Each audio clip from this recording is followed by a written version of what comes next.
மயக்கம் போட்டு விழுந்த ஹீரான் கண்ணு முழிச்சு பார்த்தா ஹாஸ்பிட்டல்ல இருக்காங்க. ஹாஸ்பிட்டல்ல அவங்க கூட யார் இருக்கிறதுன்னு பார்த்தா ஆவும். நீ இங்க என்னடா பண்ற, என்ன யார் ஹாஸ்பிட்டல்ல சேர்த்ததுன்னு கேட்டா, யாரோ ஒரு பொண்ணு தான் உன்னை வந்து சேர்த்தா, நான் உனக்கு கால் பண்ண அப்ப அவ தான் சொன்னா. ஆமா, யார் அந்த பொண்ணு, அவ உன்னை பாக்குற பார்வையே சரியில்லையே, அதனாலதான் நான் அவளை உள்ளவே விடல. சரி அதெல்லாம் விடு, நீ இப்ப எப்படி இருக்க, பரவாயில்லையா, உன்னை யாரு ஹீரான் தனியா போக சொன்னா, என்ன கூப்பிட்டு இருந்தா நான் வருவேன் இல்லன்றான்.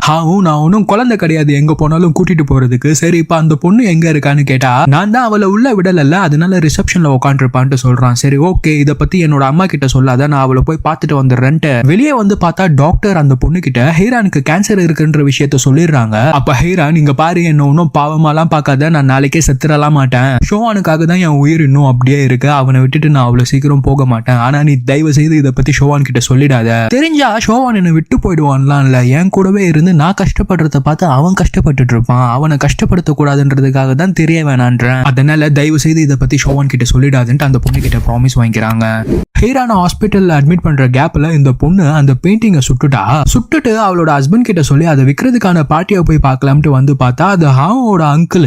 அவர் அந்த பெயிண்டிங்கை வாங்கிட்டு ஃபர்ஸ்ட் நாங்க இது ஒரிஜினலா இல்லையான்ட்டு எங்க டீமை வச்சு கண்டுபிடிச்சிட்ட பிறகுதான் மத்ததெல்லாம் பேசுவோம்னு சொல்லி, சரி உங்களுக்கு எப்படி இந்த பெயிண்டிங் கிடைச்சதுன்னு கேட்டா, அவளோ இது என்னோட சொந்தக்காரங்க தான் வச்சிருந்தாங்கன்ட்டு அப்படி இப்படின்ட்டு செம்மையா சமாளிக்கிறா. இவருக்கோ லைட்டா டவுட் வந்துடுச்சு, ஏன்னா அதுல ஒரிஜினல் பெயிண்டிங் ஷோவான் மட்டும் தான் வச்சிருந்தான். அப்ப இந்த பொண்ணு அவர்கிட்ட பேமெண்ட் எப்படி சார் உடனே கொடுத்துடுவீங்களா, எத்தனை கோடி தருவீங்கன்ட்டு கேக்குறாங்க. அதுக்கு அவரோ கொஞ்சம் பொறுமா, ஃபர்ஸ்ட் அது ஒரிஜினல் பெயிண்டிங் தானே இல்லையான்ட்டு செக் பண்ணிட்டு ரிசல்ட் வரட்டும், சரிங்க சார் நான் வெயிட் பண்றேன்னு சொல்லும் போது அந்த பெயிண்டிங்கை டெஸ்ட் பண்ணிட்டு வந்தவன் இவர் காதுல, சார் அது ஒரிஜினல் பெயிண்டிங் இல்லைன்னு சொல்லிடுறான். என்னமா அது ஒரிஜினல் இல்லையாமே, டூப்ளிகேட் ஆமே, அதுக்குள்ள உனக்கு எத்தனை கோடி எப்ப தருவீங்கன்னு கேக்குற, எத்தனை பேர் இப்படி கிளம்பிருக்கீங்க, ஒழுங்கா அதை எடுத்துட்டு இடத்த காலி பண்ணுமான்னா, சார் இது ஒரிஜினல் தான் சார், நாங்களும் செக் பண்ணிட்டு தான் எடுத்துட்டு வந்தோம், டூப்ளிகேட்லாம் கிடையாது, இன்னொரு முறை வேணா நல்லா செக் பண்ணுங்கன்றாங்க. என் பொறுமையை சோதிக்காதமா, மரியாதையா நீயே வெளியே போயிடுறியா இல்ல கழுத்து பூச்சி வெளியே தள்ளுமான்ட்டு மிரட்டுறாரு. அப்புறம் இந்த பொண்ணு இது நிஜமாலே டூப்ளிகேட் தான் போலன்ட்டு ஷோவான் வீட்டுக்கே எடுத்துட்டு வந்து மாட்டிடுறாங்க. அப்போ இவரு அவங்க பின்னாடி ஒருத்தனை ஃபாலோ பண்ண சொல்லி அந்த பெயிண்டிங் அவ எங்க எடுத்துன்னு போய் வைக்கிறான்னு பார்க்க சொல்லிருப்பாரு. அவர் சந்தேகப்பட்ட மாதிரியே அது ஷோவானோட பெயிண்டிங் தான் கன்ஃபார்ம் பண்ணிடுறாரு. பிசினஸ் ட்ரிப்ல இருந்து வீட்டுக்கு வந்த ஜாங் ஒரே குதூகலமா ஹாப்பியா இருக்கான். அவனை பாக்குற அவனோட அக்கா, என்னடா புது சூட்லாம் போட்டு எங்க போயிட்டு இருக்க நீ, என்ன ஆச்சுன்னு கேட்டா, அதெல்லாம் லவ்வுக்கா, உனக்கு சொன்னா புரியாதுன்றான். தம்பி லவ்வா, யாரா அந்த பொண்ணுன்னு இவங்க எக்ஸைட்டடா கேட்க, சொல்றது என்ன அவங்க ஓகே சொல்லிட்டோன்னு நேர்லயே காட்டுறேன்ட்டு போயிடுறான். இங்க வீட்டுக்குள்ள வந்து பார்த்தா ஹீரானோட ஒரு பெயிண்டிங் அவனோட ரூம்ல இருக்கு. அத பாக்குற இந்த அக்காவோ சரியான ஷாக்கு. ஒருவேளை இவன் ஹீரானை தான் லவ் பண்றதா சொல்லிட்டு போயிருப்பானோன்ட்டு அவனுக்கே கால் பண்ணி கேக்குறாங்க, உன் ஆளோட பேர் என்னடான்ட்டு. அதுக்கு ஜாங்கோ, அக்கா என்ன உனக்கு அவ்வளவு அவசரம், நான் ஓகே சொல்லிட்டோன்னு சொல்றேன்ட்டு காலை கட் பண்ணிடுறான். காலை கட் பண்ண உடனே இவங்க முன்னாடி ஷோவான் வந்து நிக்கிறான். ஷோவானா பாக்குற இவங்களுமே சரியான ஷாக்கு. ஷோவான், நீ எங்க என்ன பண்ற, ஹீரான் எங்க, எப்பயும் நீயும் ஹீரானும் ஒன்னாதான்டா சுத்திட்டு இருப்பீங்க, ஹீரானை எங்கடா காணாம்னு கேட்டா, ஹே நான் வேலை விஷயமா இங்க வந்தேன்டி, அவ வீட்டுல இருப்பா, என்ன ஆச்சுன்னு கேட்டா, ஒண்ணுமில்ல, நீயும் ஹீரானும் கல்யாணம் பண்ணிப்பீங்கல்ல, இந்த லவ்ன்ற பேர்ல ஒன்னா இருந்துட்டு கல்யாணம்லாம் வேணான்னு சொல்ற கூட்டத்துல சேர்ந்துட மாட்டீங்களே அப்படின்ட்டு போயிடுறாங்க. ஷோவானுக்கா ஒண்ணுமே புரியல. கட் பண்ணா இங்க ஹீரானோட அம்மா அழகா மேக்கப்லாம் போட்டு ஜாங்க பாக்குறதுக்காக வராங்க. ஜாங்குமே அவங்களுக்காக தான் காத்துட்டு இருந்திருக்கான். அவனோட அக்கா தான் அவன் ஹீரானை சொல்றதா தப்பா நினைச்சுக்கிறாங்க. எங்க ஹீரானோட அம்மா ஜாங்குக்கு ஓகே சொல்லி நாம கல்யாணம் பண்ணிக்கலாம்ன்றாங்க. ஜாங்குக்கும் ஒரே ஹாப்பி தான். உடனே போய் அவங்களை கட்டி பிடிச்சி முத்தம் கொடுத்து, எங்க நீங்க ரொம்ப லேட் பண்ணிடுவீங்களோன்ட்டு நினைச்சேன்றான். இதுக்கு முன்னாடி வீடியோல ஹீரானோட அம்மா ஜாங்குக்கு ஓகே சொன்னது நிஜம் கிடையாது, அவங்க வீட்டுல அப்படி சொல்றதா நினைச்சு பார்த்தது. சந்தோஷமா ஜாங்குக்கு ஓகே சொல்லலாம்ட்டு அவங்க வீட்டுல இருந்து கிளம்புற சமயத்துல அவங்க வீட்டு மெய்டு ஆண்டியும் பக்கத்து வீட்டு மெய்டு அங்கிளையும் ஒன்னா இவங்க வீட்டுல பாத்துடுறாங்க.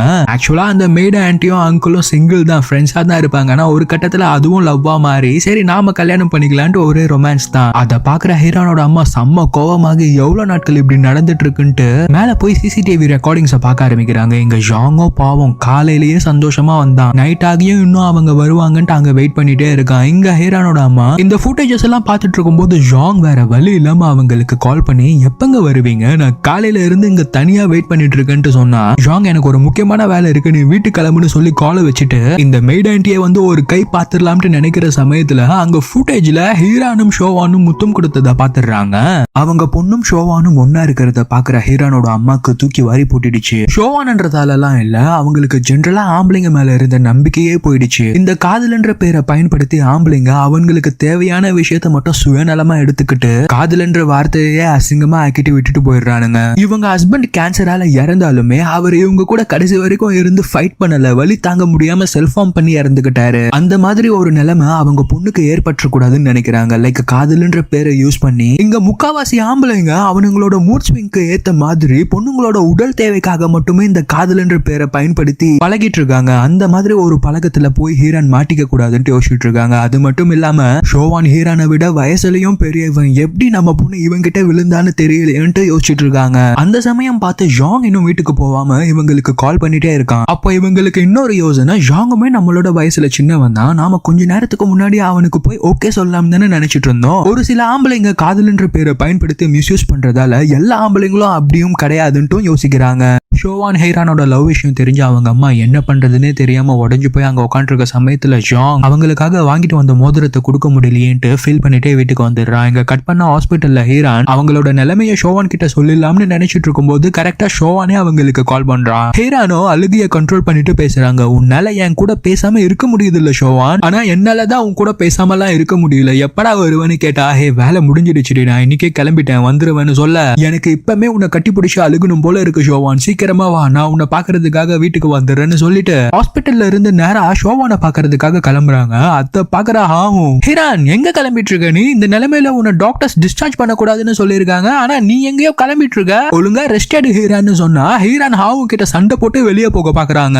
ஆவும், ஹீரான் நீ தூங்கும் போது உன் மூக்குல இருந்து ரத்தம் வருதுடி, நீ வலி தாங்க மாட்ட, எங்கடி போறன்னா அந்த நேரம் பார்த்து ஹீரான் மயக்கம் போட்டு கீழே விழுந்துடுறாங்க. ஆவும், ஹீரான் என்கிட்ட நடிக்காத, எழுந்துடுறீனா. ஹீரான் நிஜமாலே முடியாம தான் மயக்கம் போட்டு விழுந்திருக்காங்க. உடனே ஹாவும் டாக்டர்ஸா வர சொல்லிட்டு அடுத்து என்ன பண்றதுன்னு தெரியாம ஹீரானோட அம்மாக்கு கால் பண்ணி விஷயத்த சொல்லிடுறான். மயக்கத்துல இருந்து எழுந்துகிற ஹீரான் எங்கடா இருக்கும்ட்டு சுத்தி முத்தி பார்த்தா என்னடா திரும்ப ஹாஸ்பிட்டல்லே இருக்கும், நம்ம வேற ஷோவானை பார்க்க வரதா சொல்லியிருக்கோமேன்ட்டு சுத்தி முத்தி பார்த்து யாரும் இல்லைன்னா வெளியே போயிடலாம்னு நினைக்கிற சமயத்துல அவங்களோட அம்மா அங்க நின்றுட்டு இருக்காங்க.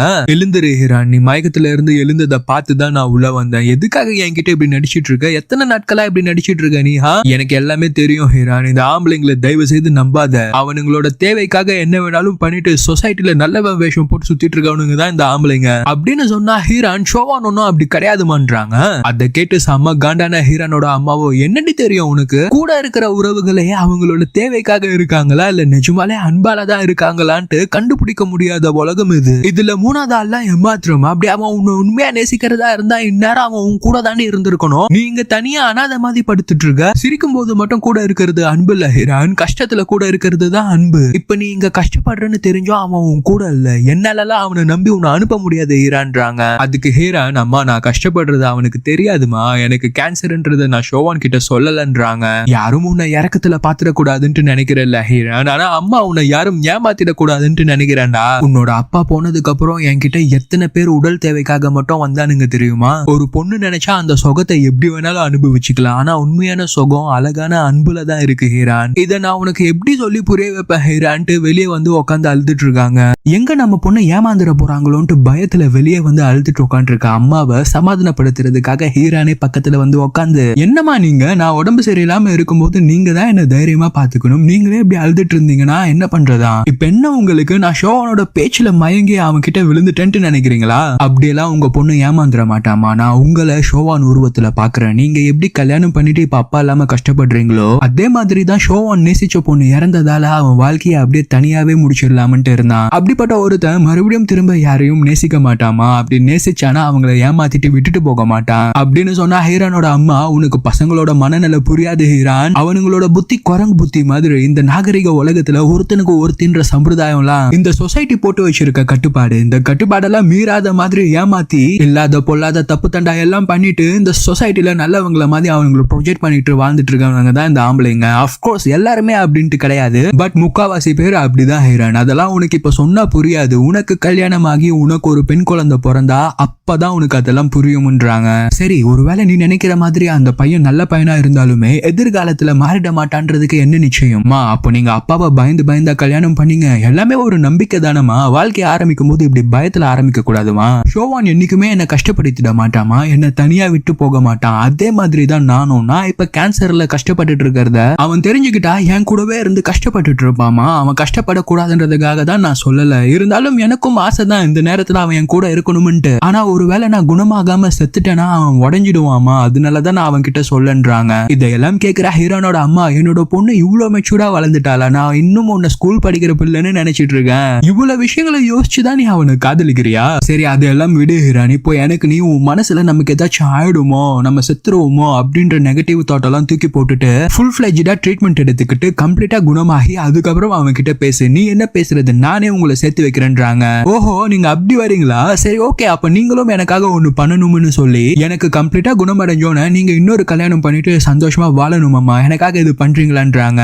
எல்லா ஆம்பளைங்களுமே நம்மளோட வாழ்க்கையில கஷ்டப்படுத்துறதுக்காக தான் வராங்கன்ட்டு இல்லம்மா. ஒரு சில ஆம்பளைங்க நமக்காகவேன்னு பிறந்திருப்பாங்கம்மா. அப்படி எனக்காகவே பிறந்தவன் தான் ஷோவான்னு சொல்லி எமோஷனலா அழ ஆரம்பிக்கிறாங்க. ஹீரானோட அம்மா ஹீரானை கட்டி பிடிச்சி, என்னோட பொண்ணு இன்னும் சின்ன பொண்ணு இல்ல, நல்லா வளர்ந்துட்டா, நீ சீக்கிரமா குணமடைஞ்சு உனக்கு பிடிச்ச மாதிரி வாழ்க்கை அமையுமான்னு சொல்லி கட்டி பிடிக்கிறாங்க. உடம்பு சரியாகிறதுக்கு முன்னாடி ஷோவான் கிட்ட பேச மாட்டேன்ட்டு அவங்க அம்மா கிட்ட ப்ராமிஸ் பண்ணதால ஹீரான் ஹாஸ்பிட்டலுக்கு ரெகுலரா ட்ரீட்மெண்ட்டுக்கு போயிட்டு இருக்காங்க. அப்படி ஒரு நாள் ஹாஸ்பிட்டல்ல ஒரு குட்டி பையன் ஹீரான் கிட்ட வந்து, அக்கா உங்களுக்கும் எனக்கு இருக்கிற மாதிரி கேன்சர் தானே, எனக்கு மட்டும் மொட்டை அடிச்சிருக்காங்க, உங்களுக்கு எப்போ மொட்டை அடிப்பாங்கன்ட்டு கேட்டுறான். உடனே அந்த பையனோட அப்பா, ஹே அப்பெல்லாம் பேசக்கூடாதுலான்ட்டு கூப்பிட்டு உட்கார வச்சா எங்க ஹாஸ்பிட்டலுக்குள்ள ஹீரானோட அம்மா டாக்டர் கிட்ட, என் பொண்ணுக்கு அந்த ஸ்டேஜுக்கு எல்லாம் போறதுக்கு முன்னாடியே சரியாக்கலாம்ல டாக்டர் கேட்டுட்டு இருக்காங்க. வெளியே ஹீரானும் சீக்கிரமா குணமடைஞ்சு ஷோவான் கிட்ட பேசலாம்னு நினைச்சு உட்காந்துட்டு இருக்கும்போது அந்த பையன் வேற, நீங்க எப்போ மொட்டை அடிப்பீங்கன்னு கேட்டதால நம்மளுக்கும் அப்படி ஆயிடுமோன்ட்டு நினைச்சு அழுது உட்காந்துட்டு இருக்காங்க. கட் பண்ணா அவங்க காலேஜ் இருக்கிற ஊர்லயே ஒரு வீடை பார்த்து ஹீரான் அங்க தங்க வச்சு ரொம்ப நாளைக்கு காலேஜுக்கு போவா, அதனால டீடைன் பண்ணா பண்ணிடுவாங்கன்ற.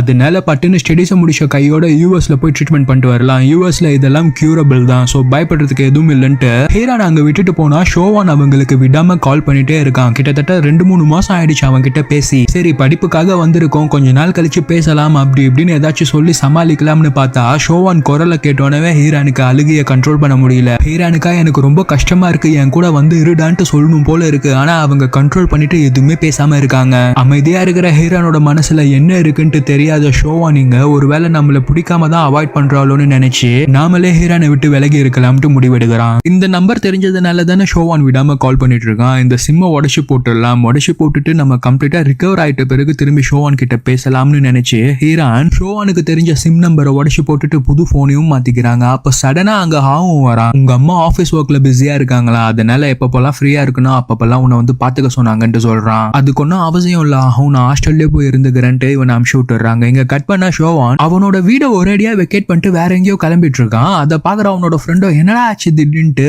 ஏன் பேசு ஷோவான், ஹீரான் தான் சின்ன பொண்ணு, நீ மெச்சூர் தானே, பேசினா எல்லாத்துக்கும் சொல்யூஷன் வரும்னு தெரியும்ல, அதை விட்டுட்டு இப்படி கிளம்புனா என்ன அர்த்தம்னா. அப்ப ஹீரான் ஒரு நாள் ஷோவானுக்காக டிஷர்ட்ஸ்ல வரைஞ்சு வச்சது எல்லாத்தையும் ஷோவான் பாக்குறான். அதுல ஹீரான் லவ்னு எழுதி இருப்பாங்க. லவ்னா நேசிக்கிறவங்களை கஷ்டப்படுத்தாம எப்பயும் கூட இருந்து பாத்துக்கிறது தான் லவ். அதை விட்டுட்டு கஷ்டப்படுவாங்கன்னு தெரிஞ்சுமே விட்டு போகணும்னு நினைக்கிறதுக்கு பேர் காதல் இல்லன்ட்டு ஷோவான் வீட்டை காலி பண்ணிட்டு போறதுக்கு முன்னாடி ஹீரானை நினைச்சு, என்ன காரணத்துக்காக நீ என்ன அவாய்ட் பண்றேன்னு தெரியல ஹீரான், ஆனா உன்னோட சந்தோஷம், உன்னோட விருப்பம், உன்னோட முடிவு தான் எல்லாமே. அதனாலதான் நீ என்ன பார்க்கணும்னு வரும் நினைச்சா கூட என்ன பார்க்க முடியாத அளவுக்கு நான் இங்க இருந்து கிளம்புறேன்ட்டு நினைச்சு ஹீரானை விட்டு ரொம்ப தூரம் விலகி போற மாதிரி நினைச்சிட்டு இருக்கான். அதே தான் ஹீரானுக்கும் அன்னைக்கு தூங்கிட்டு இருக்கும் போது கனவுல வருது. ஆனா ஹீரான் எல்லாமே நல்லதுக்கு தான், ஒருவேளை நாம செத்துட்டோம்னா அவன் இன்னும் கஷ்டப்படுவான் இல்லையா, அதுக்கு இந்த கஷ்டமே மேலுன்ட்டு பாசிட்டிவா நான் உன்னை விட்டு அப்படி போயிட மாட்டேன் ஷோவான், கண்டிப்பா வருவன்ட்டு மனசுக்குள்ளேயே நினைச்சுக்கிறாங்க. அவன் பார்க்க கூடாதுன்றதுக்காக ஹாஸ்டல்லே போய் தங்கிக்கிறேன்னு சொன்ன ஹீரான் கிட்ட, நீ அடுத்த வாரம் போய் தங்கிக்கமா, இந்த வாரம் நான் ஃபுல்லா அவங்க கூட தான் இருக்க போறேன்ட்டு சொல்லி அன்னைக்கு நைட்டு சும்மா ஒரு மாலுக்கு போய் சுத்தி பார்த்துட்டு வீட்டுக்கு போகலாமன்ட்டு கேப் ஏறுற சமயத்துல ஹீரான் ஷோவான மாதிரி யாரையோ அங்க பாக்குறாங்க. ஹீரானுக்கோ ஒரே ஷாக்கு, நிஜமாலே ஷோவான் தான் அவங்களை தேடி இங்க வந்துட்டானான்ட்டு. ஆனா அப்படி இருக்காது, நம்ம கற்பனை தான் நினைச்சு கேப்ல ஏறி வீட்டுக்கு போலாம்ட்டு நினைக்கிற நேரத்துல மறுபடியும் அங்க ஷோவான பாக்குறாங்க. உடனே இவங்க கேப் ஏறாம அங்க ஓடி போய் ஷோவான தேடி பார்த்தா ஷோவானா அங்க காணல. உடனே ஹீரான் அங்கேயே உட்காந்து அழ ஆரம்பிக்கிறாங்க. ஏன் அழறாங்கன்ட்டு தெரிஞ்சுக்கிறதுக்கு முன்னாடி Aman Tamil voice over movies சேனலையும் போய் பார்த்து சப்போர்ட் பண்ணுங்க கைஸ். லிங்க் சேனலோட ஹோம் அண்ட் மோர் செக்ஷன்ல இருக்கு. சரி, இங்க ஏன் இப்ப ஹீரான் அழறாங்கன்னு பார்த்தா அவங்களுக்கு கன்ஃபார்மா ஷோவான் இங்க தான் இருக்கான்ற மாதிரி ஃபீல் ஆகுது. அதனால அதனால இப்போ தெரிஞ்சே ஷோவான ஹர்ட் பண்ணலாம்னு முடிவு பண்றாங்க. லைக் இப்போ அவங்கள ஹாவும் கூப்பிட வரும்போது அவனை லவ் பண்ற மாதிரி பேசினா அதை பார்த்தாச்சும் ஷோவான் இவங்களை வெறுத்து விட்டுட்டு போயிடுவான்ட்டு நினைச்சு, ஆனா இந்த ஹாவும் பைத்தியமோ ஹீரான் சொல்றதெல்லாம் நிஜம்னு நினைச்சு நான் சின்ன வயசுல இருந்தே உன்னை காதலிச்சிட்டு இருக்கேன் ஹீரான்ன்றான். ஹீரானுக்கோ ஹாவோட எமோஷன்ஸ்ல விளையாடுறதுக்கும் மனசே இல்ல. இருந்தாலும் ஷோவான் நம்மளை வெறுத்துட்டு போகணும்ன்றதுக்காக இப்படி பண்றாங்க. என்னைக்கா இருந்தாலும் ஒரு நாள் உனக்கு என் மேல இருக்கிறது காதல் இல்ல சிம்பத்தி தான்ட்டு நான் உனக்கு சொல்லி புரிய வச்சிடுவேன்னு மனசுக்குள்ளேயே நினைச்சு ஹாவும் கிட்ட ஐ லவ் யூ, இவ்வளவு நாட்களா எனக்கு உன்னோட காதல் புரியாம போச்சுடான்ட்டு சொல்லி பொய்யா அலறாங்க. ஹாவும் இது சொல்றதுக்கு உனக்கு இவ்வளவு நாட்களா ஹீரான்ட்டு அவங்கள தூக்கிட்டு கேப் ஏற போறான். இதையெல்லாம் தூரத்துல ஒளிஞ்சிருந்து பாக்குற ஷோவான் ஹீரான் நினைச்ச மாதிரியே அவங்கள வெறுத்து கோவமா பல்ல கடிச்சிட்டு இருக்கான். வேற ஒருத்தனை நேசிக்கிறதுக்காகவா என்ன அவாய்ட் பண்றேன்ட்டு ஷோவானும் ஒரு டிபிக்கல் பையன் மாதிரி யோசிச்சு அப்ப என் கூட பழகுனதெல்லாம் பொய்யா ஹீரான்ட்டு அவங்களோட மெமரிஸை நினைச்சு அங்கேயே கஷ்டப்பட்டு அழுதுட்டு இருக்கான்.